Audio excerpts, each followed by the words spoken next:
Salut Nico, comment tu vas? Ah ben écoute, super, salut Roro, ça va? Tu vas bien? Oui, ça va, tranquille. Tu sais où je t'amène ce soir? Absolument pas, je serais curieux de savoir d'ailleurs. Alors ce soir, je t'amène au domaine de l'Espagnac. On va direction Sauvian, un domaine riche d'histoire. D'accord, ok. Ouais. Alors le domaine de l'Espagnac, ce soir, je vais l'appeler le domaine des ombres. Ben, ça a l'air super intéressant en tout cas.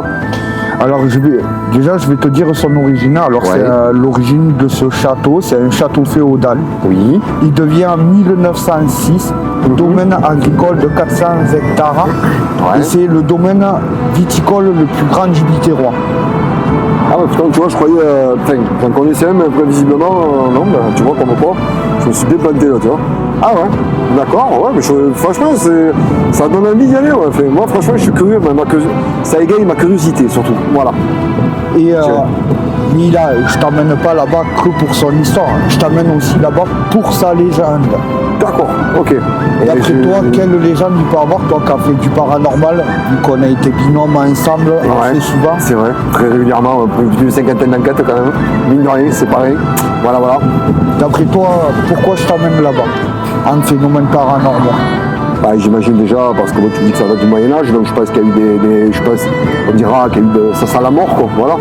Et peut-être que oui. Alors, oui. pas du tout, je t'emmène là-bas parce que son histoire, exactement, sur le monde du paranormal, on est sur une histoire avec un objet maudit, un trésor perdu, oublié. Et quel genre d'objet? C'est quoi? À l'heure d'aujourd'hui, les archives ne disent pas ce que c'était comme objet dans son histoire. Son histoire, elle est arrivée tardivement, donc pas à la date du château. D'accord. Son histoire réelle date entre le 18e et le 19e siècle, où on trouve justement l'histoire de ce trésor, de cet objet maudit. Donc vraiment on arrive tardivement sur l'histoire du château avec des récits médiévaux. Par contre en 2009 jusqu'en 2020, il y a eu des fouilles archéologiques modernes. Je ne peux pas te dire exactement parce que j'ai oublié de demander des autorisations de tournage à la mairie.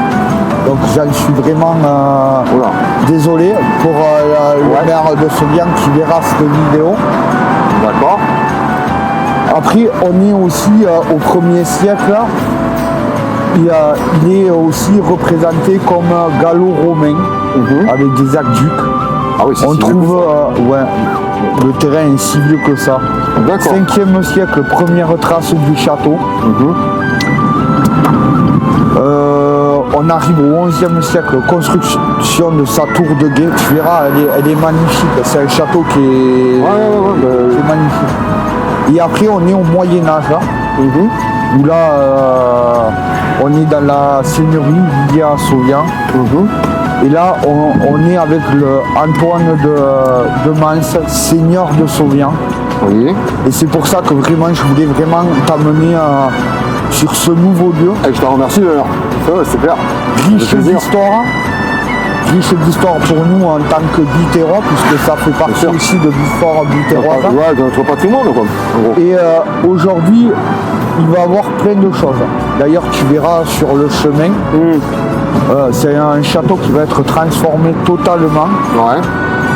Il va être en pôle agro-environnemental, donc des installations de ruches pour la biodiversité, un élevage pastoral avec un berger. D'ailleurs, il y a déjà des moutons avec des pâteaux pour surveiller le troupeau. Donc déjà, c'est déjà en place.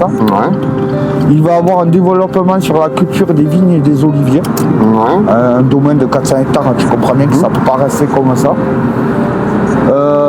Il va y avoir aussi de la vente de marchandises comme remise en valeur des anciens jardins avec maraîchage, ce qui va redonner un projet à la ville village de Sauvian. Village de Sauvian.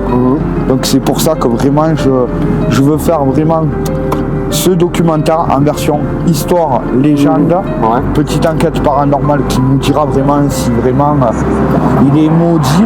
Et je t'expliquerai au fur et à mesure toute son histoire, l'histoire du château pendant au moment où on effectuera l'enquête. C'est-à-dire en fait oui, tu as joué l'utile à l'agréable, en fait du coup tu as mêlé le paranormal avec aussi un documentaire aussi en même temps quoi. C'est ça, sur l'histoire des lieux, c'est bien, c'est très bien. D'ailleurs tu as pu le remarquer, j'ai changé tout le rôle de la chaîne. Oui, c'est vrai. Nouveau logo. Oui, il vaut mieux, un renouvellement, c'est rafraîchir un peu l'image, c'est très bien. C'est ça. Très bien comme ça. Donc on part vraiment sur un documentaire mené avec un documentaire paranormal en même temps. Ouais. Et je t'expliquerai tout au fur et à mesure parce que j'ai eu la chance de pouvoir le visiter avec l'équipe Easy of Para. Oui. C'est eux qui m'ont amené sur le lieu. Je savais même pas qu'on avait un tel lieu chez nous. Tu vois, c'est comme et riche d'histoire. Ouais. Mais après j'ai fait des découvertes aussi avec plein de légendes autour de Béziers. Oui. Est-ce que tu connais le parc de la Gaillonne? Oui, vaguement, oui, je connais un petit peu. Voilà, à côté de l'hôpital de Béziers. Oui, Donc tu connais le conservatoire. Oui, exact. Ouais, je vois pourquoi. Et si je te dis qu'il y a une légende liée aussi à ce lieu? Ah, je savais pas du tout, je savais pas. C'est quoi la légende exactement? Alors il y a une légende qui dit qu'il y a une dame blanche qui se balade dans le parc de la Gaillonne. Ah ouais. En pleine nuit, mais ça il faut que vraiment j'essaye d'avoir les autorisations pour qu'on puisse aller faire notre petit tour en pleine nuit sur ce parc, en espérant les avoir. Ouais. Et là aussi, si ça t'intéresse de venir avec nous. Oui, avec grand plaisir, bien sûr. Moi, tu le sais, tu peux compter sur moi. Bon, c'est toujours un grand plaisir de participer justement à tes documentaires, justement. Et aussi même à des investigations paranormales. Ça, c'est mon dada. Ça doit te manquer quand même depuis un an. Ça manque un petit peu, oui. Je reconnais que oui, de temps en temps, de refaire des investigations de temps en temps, évidemment. Pas comme c'est vrai qu'avant, on en faisait presque tous les week-ends. C'était tout le temps, quoi. Même d'ailleurs, c'était un réel plaisir de tourner parce que, en fait, on joignait l'utile à l'agréable. D'un côté, on avait le documentaire, plus les investigations. Et à côté aussi, ça me permettait aussi de blaguer un peu, de rigoler, quoi, parce que pour se détendre, quoi. Et comme nous, on se connaît depuis très jeune, en fait. Depuis tout jeune, depuis l'âge de 18 ans, donc depuis le lycée. On se connaît, donc on sait, dans le regard, on arrive à se comprendre. Ouais, on arrive surtout à rigoler. À rigoler surtout aussi, ouais. Donc ce soir, je te demande alors un peu plus de sérieux. Ouais. On aura le droit à la déconnade comme on a toujours fait. Bien sûr. Mais éviter d'extrapoler comme on faisait avant. Comme on faisait avant. Ouais. Plus pour toi que pour moi. On connaît un peu plus quand même de crédibilité et de sérieux. Oui. Parce que c'est quand même, on est dans un lieu vachement riche d'histoire.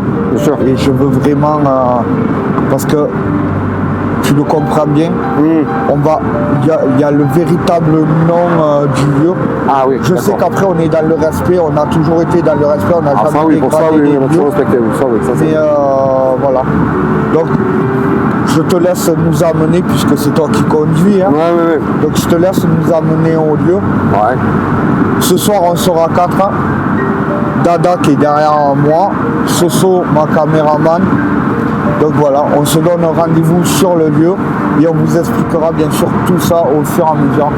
Allez, on se donne un petit moment, le temps d'arriver au lieu. À toutes. L'histoire et la légende. Au cœur de Sauvian, entre les vignes et les vieilles pierres du Biterrois, se trouve un lieu chargé d'histoire, le domaine de l'Espagnac.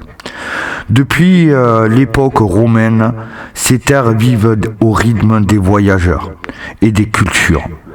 Des traces anciennes ont été retrouvées autour du domaine, amphores, anciens bâtiments, aqueducs. Preuve qu'une vie existait ici il y a plus de 2000 ans. Au Moyen-Âge, un passage secret relie le château de Sauvian au domaine. Il servait à fuir les dangers ou à transporter discrètement des richesses. Mais à Sauvian, les vieilles pierres cachent aussi des légendes. La plus connue parle des lions du domaine. Au XVIIe siècle, une grande fontaine fut construite grâce à l'eau de source de l'Espagnac.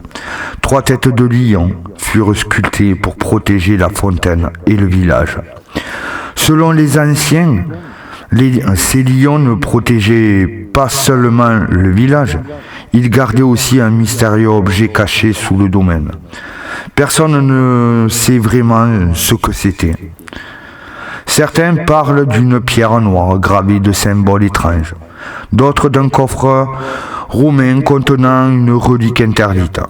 Mais une chose revenait dans toutes les histoires. Depuis son arrivée à l'Espagnac, le malheur frappait ceux qui cherchaient à s'en emparer.